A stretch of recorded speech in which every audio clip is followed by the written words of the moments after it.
Why would anyone spend thousands of dollars of real physical cash on a digital item that does not actually exist? Game developers use a specific three-step psychological formula to convert free software into massive, self-sustaining economies.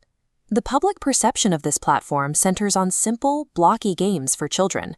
In reality, the most popular experiences today are hardcore tactical shooters and survival games, where players navigate complex combat mechanics under extreme pressure.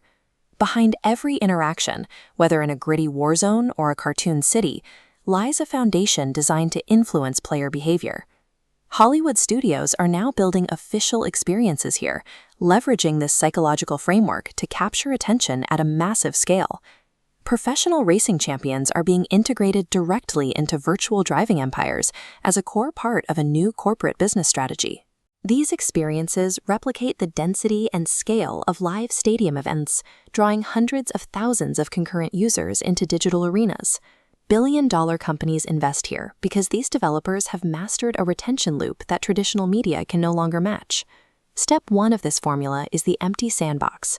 Developers launch social role-playing environments with no mandatory objectives and no pre-written stories. By forcing players to build their own social status, the developers get the users to generate all the engagement for free. This lack of structure means no two play sessions are the same, which solves the problem of content fatigue for the developer. The empty sandbox traps the player by utilizing our human need to belong to a community. Once a player is rooted in that community, Step 2 introduces a virtual economy based entirely on artificial scarcity.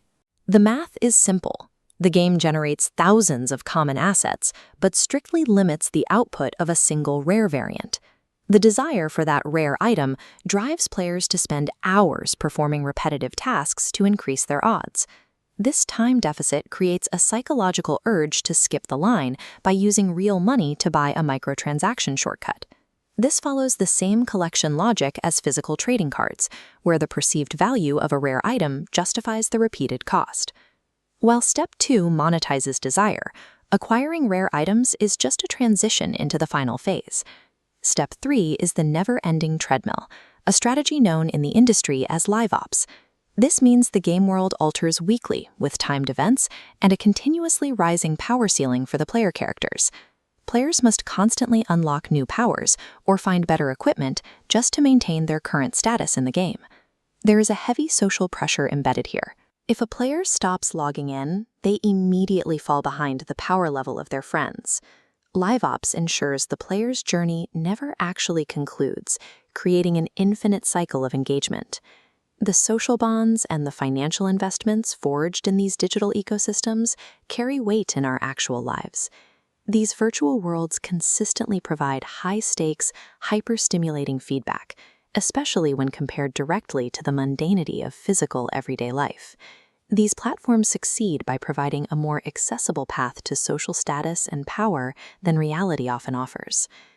In an environment this heavily engineered, the goal is no longer to provide a game, but to manage every second of the player's attention.